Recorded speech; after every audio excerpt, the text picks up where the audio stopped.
श्रुत पंचमी महोत्सव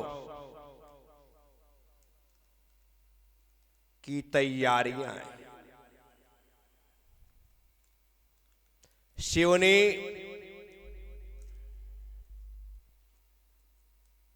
वह नगर है जिसकी पहचान पंडित सुमेर चंद जी दिवाकर के नाम से होती है। आर्ष परंपरा के ऐसे सशक्त हस्ताक्षर पंडित सुमेर चंद जी दिवाकर, जिन्होंने आचार्य शांति सागर जी महाराज की चरण सन्निधि प्राप्त कर लेने के पश्चात आर्ष परंपरा को प्राणपण से स्वीकार किया। एक लंबे समय तक आचार्य शांति सागर महाराज के श्री चरणों की सेवा में वे रत रहे। तत्व चर्चाएं होती रहीं, सैद्धांतिक वार्ताएं होती रहीं। आचार्य श्री समय समय पर उन्हें संबोधन देते रहे। जब वे कभी उनसे कहते थे पंडित जी पंचामृत अभिषेक करो, तो पंडित जी कहते थे महाराज हमारे यहां की परंपरा में नहीं है, इसलिए हम नहीं करते। तब आचार्य महाराज ने कहा ये हमारे यहां की परंपरा क्या होती है, परंपरा तो आगम की होती है, और आगम परंपरा में है या नहीं, बोले है, तो फिर हमारी परंपरा क्या है। बस ये बात पंडित जी के दिल और दिमाग में चुप गई। उन्होंने कहा कि आप एकदम सत्य कहते हैं, हमारी परंपरा कुछ नहीं होती, परंपरा तो आगम की होती है। बस वह दिन था उन्होंने सब कुछ भूल करके आर्ष परंपरा अनुसार भगवान की पूजा अभिषेक विधि प्रारंभ कर दी। मैंने कल कहा था कि आज भी सिवनी में एक दिवाकर जी की वेदी के नाम से वेदी है, जहां पर आर्ष परंपरा अनुसार विधिवत प्रतिदिन पंचामृताभिषेक होता है। वो पंडित जी सुमेर चंद जी दिवाकर, जिनके नाम से सिवनी जाना जाने लगा और आज भी जाना जाता है। श्रुत पंचमी का अवसर है। जैन धर्म के वो मूर्धन्य विद्वान सुमेर चंद जी और उनके छोटे भाई श्रेयांश जी दिवाकर दोनों विद्वान हैं। श्रुत पंचमी का उत्सव मां जिनवाणी की शोभा यात्रा के साथ, जिनवाणी की जय जय घोष के साथ प्रारंभ होकर के जब शोभा यात्रा मंदिर जी में आई, ऊपर भगवान बाहुबली की वेदी के समक्ष जो सदा से वहां पर स्टेज बनता है और वहीं पर बैठ करके प्रवचन स्वाध्याय सब कुछ वहीं होते हैं, वहीं मंच बना, वहीं जिनवाणी विराजमान हुई। पूजन होने के साथ साथ गुरुदेव ने उन दोनों भाइयों का, जो कि विद्वत्ता की वेदिका पर कहें, पीठ पर कहें, विराजित थे, सुशोभित थे, उनका बहुमान करवाया। कि मां का बहुमान तो है ही, जो इस मां का आदर सत्कार करते हुए, आराधना करते हुए उन्हें जीवन में आत्मसात कर रहे हैं, ऐसे विद्वानों का भी सम्मान और बहुमान होना चाहिए। तो यह निश्चित तौर पर विद्वानों का सम्मान मां जिनवाणी का ही सम्मान है। यदि विद्वान उपेक्षित हो गए तो फिर इन शास्त्रों की अक्षुण्ण परंपरा को कोई जीवित नहीं रख सकता है। विद्वानों ने शास्त्रों को पढ़ करके उनके अर्थों को जान करके सभी लोगों को शास्त्रों को समझने में समर्थ बनाया है। इसीलिए उनका बहुमान समाज के द्वारा सतत होते रहना चाहिए, क्योंकि ज्ञानी सर्वत्र पूज्य, ज्ञानी जो है वह सर्वत्र पूज्यता को प्राप्त होता है। और जिस क्षेत्र में, जिस देश में, जिस गांव में, जिस नगर में, जिस समाज में विद्वान का बहुमान नहीं होता है, उस समाज का कभी उत्थान नहीं होता है। इसीलिए यह संदेश देने के लिए, यह बात सबको समझाने के लिए गुरुदेव ने दोनों विद्वानों का सम्मान, सठखंडागम जी के सूत्रों की वाचना हुई, उनकी आराधना हुई। ऐसे बहुत ही अच्छे तरीके से सुत पंचमी महोत्सव मनाया गया। ये तो अपनी पहली सुत पंचमी थी, क्योंकि संघ में आए हुए अभी मुझे समय ही कितना हुआ था, थोड़ा सा समय, महीने 2 महीने ही अभी व्यतीत हुए थे। आखा तीज के बाद यह अवसर मिला, क्योंकि हम तो यही जानते थे कि अन्नदात्री मां ही मां होती है, लेकिन जिनवाणी भी मां होती है। यह बोध तो गुरु चरणों में आने के बाद ही प्राप्त हुआ। और ये ऐसी मां है जो इस आत्मा का उद्धार करती है।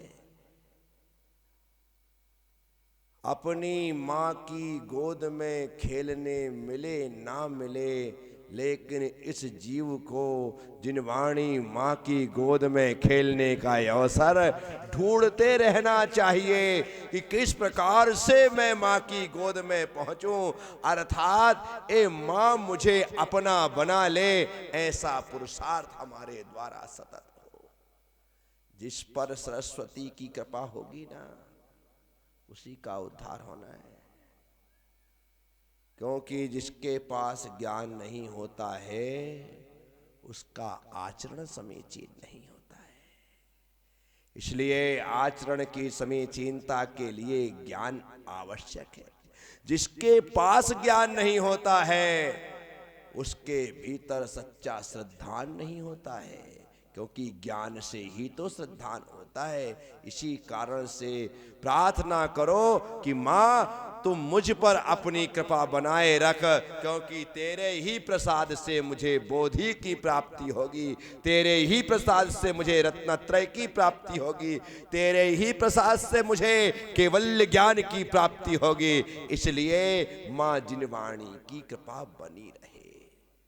जिनवाणी को सलीके से रखना, सलीके से उठाना, इसको श्रृंगारित करना, कवर चढ़ाना, कहीं फटे ना, इसका ध्यान रखना। पूजा करते हुए जल ना गिरे, केसर ना गिरे, चंदन ना गिरे, पेज किसी प्रकार से खराब ना हो, इसका ख्याल रखना। किताब के अंदर कभी किताब मत फंसाना, किताब के अंदर कभी चावल के दाने मत गिराना, गिर जाए तो उन्हें सबसे पहले हटाना। यदि हमने ऐसा करके उन्हें गिरे हुए चावलों के साथ जिनवाणी बंद कर दी, तो जब तक वो चावल फंसे रहेंगे तब तक लगातार ज्ञानावर्णी कर्म का बंद होता रहेगा।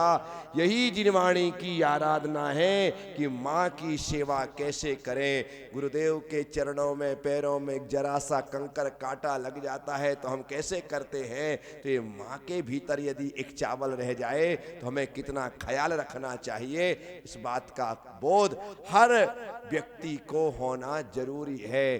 अन्यथा ज्ञानावर्णी कर्म का आश्रव हमारे द्वारा।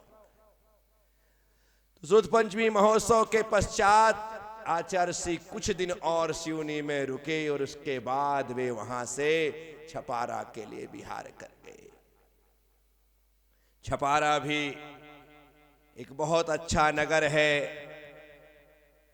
जैन समाज भी वहां बहुत आयत रूप से रहती है।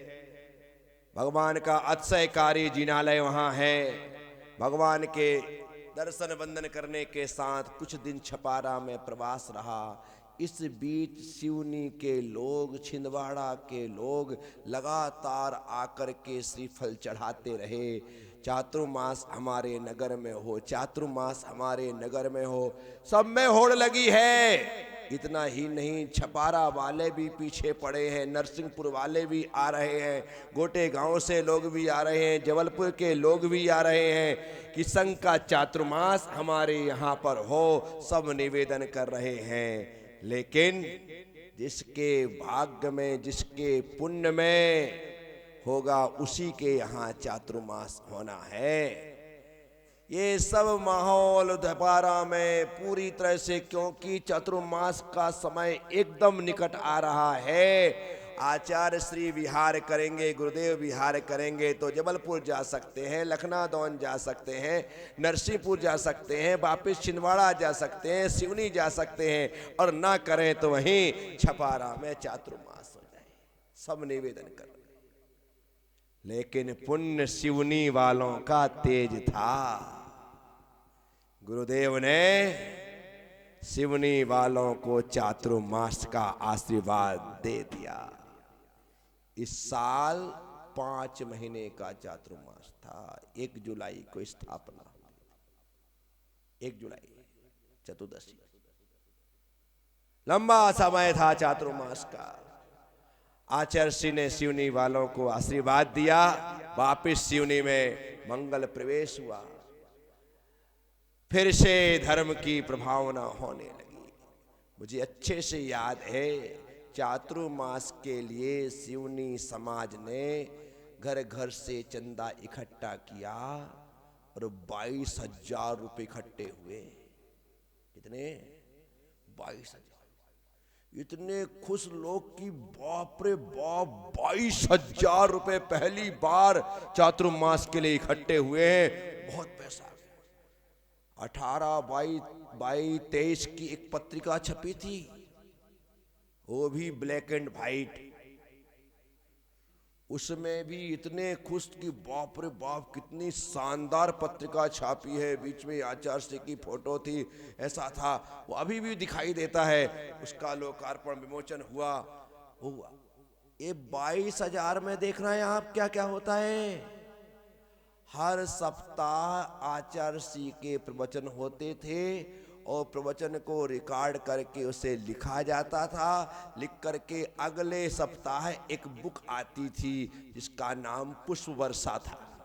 इसका नाम हर इस सप्ताह की पुस्तक अगले बार छप करके आ जाती थी और लोगों को बांटते थे। सिर्फ पुस्तक को छपवाने में 500 रुपये लगते थे। कितने रखते थे? सिर्फ 500 रुपये। और 500 में पुस्तक छपके आती थी, बढ़ती थी, सब कुछ होता था। ऐसा समय था।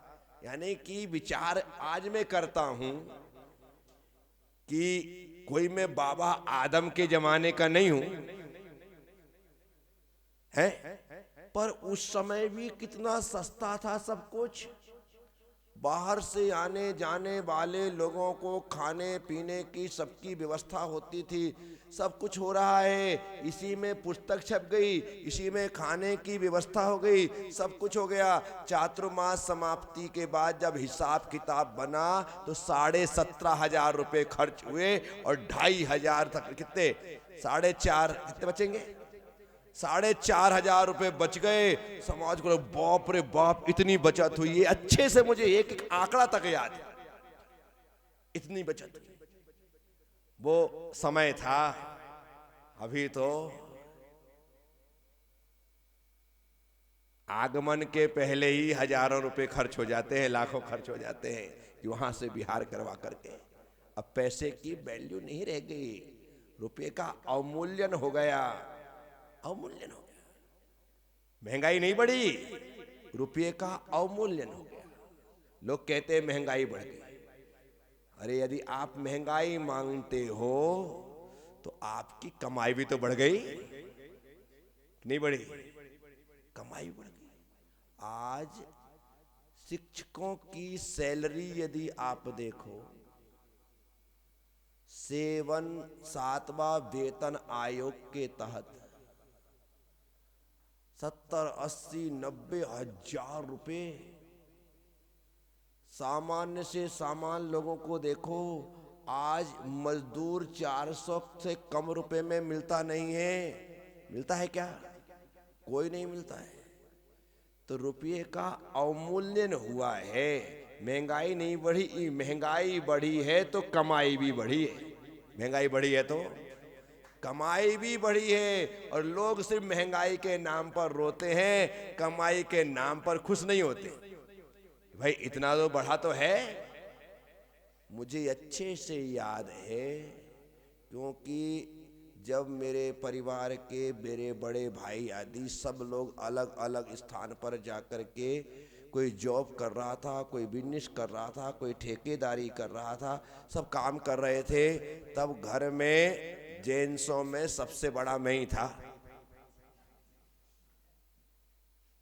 हैं, पिताजी भी चले जाते थे बाजार के लिए, कभी नगरबाड़ा, कभी केवलारी, कभी पलारी, यहाँ वहाँ चले जाते थे। इसीलिए सही शनिवार के दिन जब सब्जी आदि लानी होती थी तो सिर्फ 10 रुपए लेकर के जाता था मैं। कितना?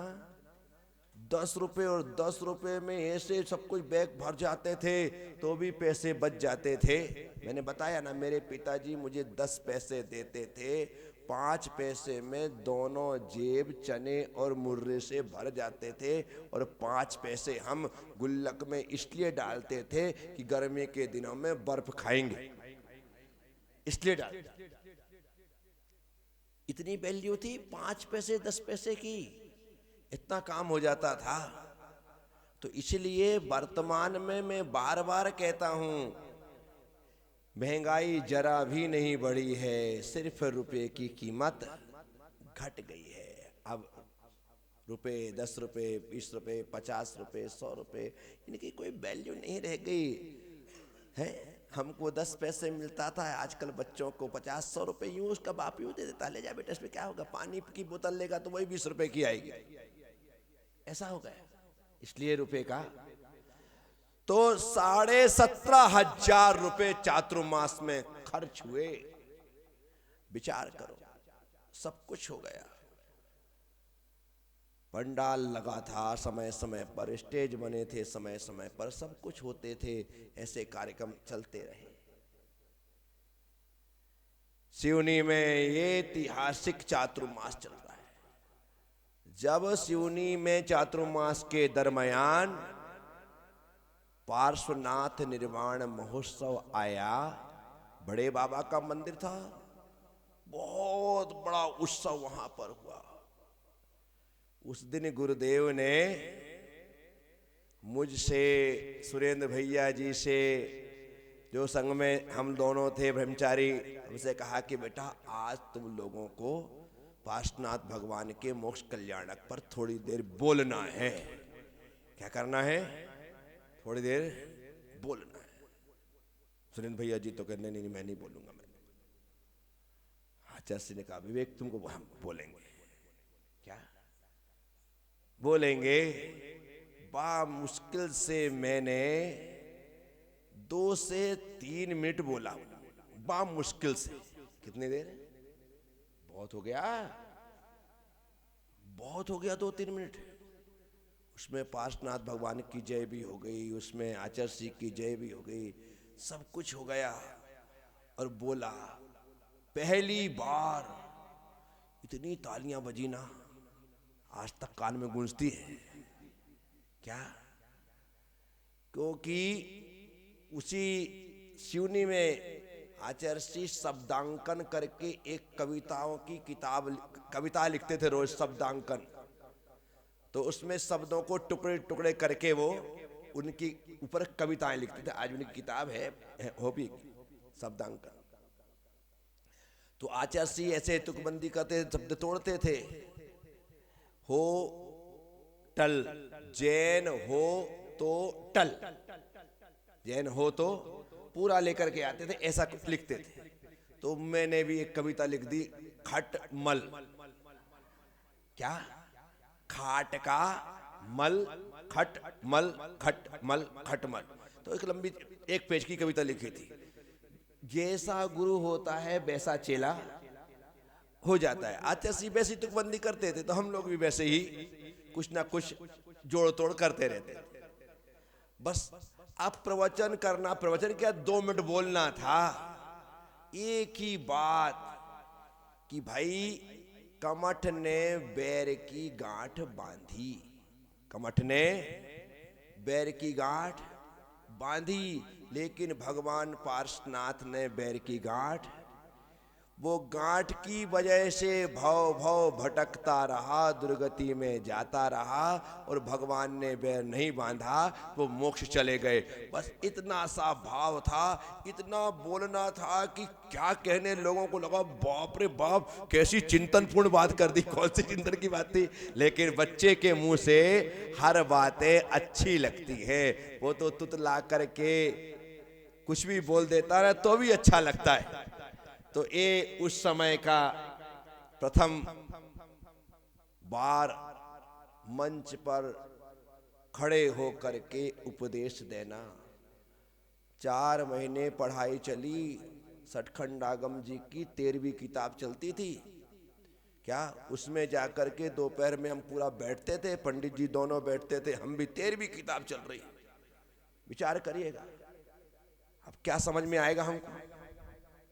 लेकिन बैठे बराबर। पहले ही चातुर्मास में 13वीं किताब की वासना दोपहर में होती थी। सुबह के टाइम पर भी मेरी ख्याल सर्वास सिद्धि चलती थी। ये चल रहा, कुछ भी समझ नहीं आता था, बस इतना समझ में आता था गुरुदेव बोल रहे हैं, अपन सुन रहे हैं, बाकी तुम जानो, तुम्हारा काम जानो है, इतना ही बहुत है।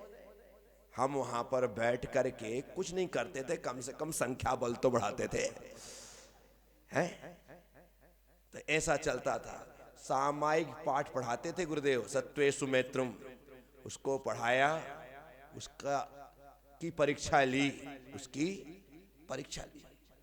परीक्षा में बहुत ही गंदे अक्षरों में राइटिंग इतनी खराब कि खुद लिखे और खुद वांचे,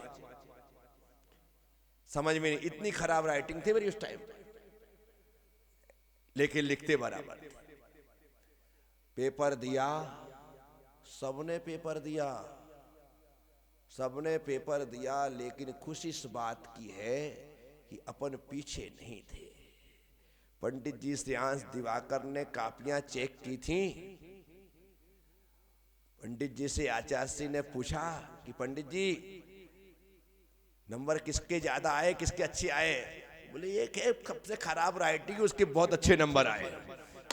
क्या बोला? बिल्कुल ऐसे ही मुझसे बोला, जिसकी बहुत खराब राइटिंग है उसके नंबर बहुत अच्छे आए हैं। और हकीकत में मेरे नंबर उस समय सभी परीक्षा देने वालों में बहुत अच्छे नंबर थे। कितने थे वो मुझे याद नहीं है, लेकिन अच्छे नंबर। पंडित जी की वो बात याद है, जिसकी सबसे खराब राइटिंग है उसके नंबर अच्छे आए। तो कहने का मतलब पढ़ने का इंटरेस्ट तो था ही। इस चातुर्मास में 4 ग्रंथ कंठस्थ हो गए थे। रत्नकर्ण साहब का आचार्य जी की 150 गाथाएं, द्रव्य संग्रह जी की 58 गाथाएं, तत्वार सूत्र जी के 10 अध्याय, और जैन सिद्धांत प्रवेशिका, जैन सिद्धांत, ये 5 ग्रंथ को गुरुदेव ने मुझे और सौरभ सागर जी को अर्थात सुरेंद्र भैया को घोंट घोंट करके याद करवा दिया था। और हम लोगों की विशेषता थी, यहाँ पढ़ते थे और आधे घंटे में याद करना कंपलसरी था। हम दोनों में कंपटीशन, यहाँ पढ़ो तुरंत याद। अब उसका फायदा एक ही होता था, अभी हमने पढ़ लिया और अभी याद कर लिया। सुनाना कब है? कल। सुनाना कब है? अब खेलते कूदते आते जाते नहाते धोते वही गाथाएं चलती रहती थी। इस कारण से कहीं तक अटकते ही नहीं थे। इतने बार दिन भर में घोंक लेते थे कि जब सुनाने का अवसर आता था तो बिल्कुल फर्राटे के साथ सुनाते थे। अब यदि सुनाने का टाइम सुबह 7 बजे का है और मैं 6:30 बजे याद करूं तो, 6:45 बजे याद करूं तो क्या होगा? दिन कहां मिला हमें? तो याद करने का सबसे अच्छा तरीका है पढ़ने के तुरंत बाद आप उसे याद कर लो, तो दिन भर वो गाथा वो सूत्र सुनाने में काम लगते हैं। तो वो 4 महीने शिक्षा का ऐसा काल था और वो उस समय याद किया तो आज भी वो गाथाएं भले पूरी याद नहीं है, लेकिन जैसे ही कोई बात आती है तो वो सामने आ जाती हैं। तो कहने का मतलब है सिवनी चातुर्मास अपने लिए शिक्षा के मामले में बहुत ही अच्छा रहा।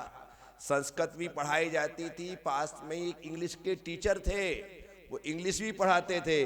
ये सब चीजें लगातार चल रही हैं, लेकिन ग्रंथ दो दो करके हुए, पहले रत्नकर्ण साहब का 4 और द्रव्य संग्रह जी, तरुण सागर जी रत्नकर्ण साहब का 4 पढ़ाते थे, आचार्य श्री द्रव्य संग्रह जी पढ़ाते थे। ये पढ़ने के पश्चात तत्वार सूत्र और 6 जैन सिद्धांत प्रवेश का हो गया, एक वेश तैयार हो गया, इस वेश तैयार हो गया। तो कहने का मतलब अपनी इस आत्मकथा में सिवनी का चातुर्मास ज्ञान प्राप्ति के लिए, शिक्षा के लिए एक महत्वपूर्ण चातुर्मास हुआ, जिसमें गुरुदेव ने ये सब याद करवा दिया। साथ साथ हिंदी में 6 ढाला आदि थी, बोले इसको पढ़ते रहो और इसे भी याद करते रहो। तो आचार्य श्री का 6 ढाला एक प्रिय विषय है, वो पब्लिक में लोगों को 6 ढाला विशेष करके पढ़ाते हैं, क्योंकि उसके माध्यम से लोगों को पूरा जैन सिद्धांत जैन आगम पढ़ने में आ जाता है। तो इसी कारण से उन्होंने अलग से हमें 6 ढाला यूं नहीं पढ़ाई, पढ़ते पढ़ते 6 ढाला हम लोगों ने सीख ली। तो इस तरह से एक चातुर्मास 1985 का व्यतीत हुआ। चतुर्मास पूर्ण होने के बाद गुरुदेव ने अपने गुरुदेव आचार्य विमल सागर जी महाराज के दर्शन की भावना से इंदौर की ओर विहार करने का निश्चय किया। क्या? सिवनी से एक लंबा विहार सीधे इंदौर की ओर होगा, और वह विहार भी सीधे छिंदवाड़ा होकर के नहीं, पूरे बुंदेलखंड की यात्रा करते हुए इंदौर के लिए विहार होगा। अब विहार कब कैसे किस प्रकार से होता है इसकी चर्चा, और बिहार में कौन कौन सी बाधाएं क्या आती है ये चर्चा हम कल करेंगे। ओम नमः। सबसे क्षमा, सबको क्षमा। जय गुरुदेव। जय।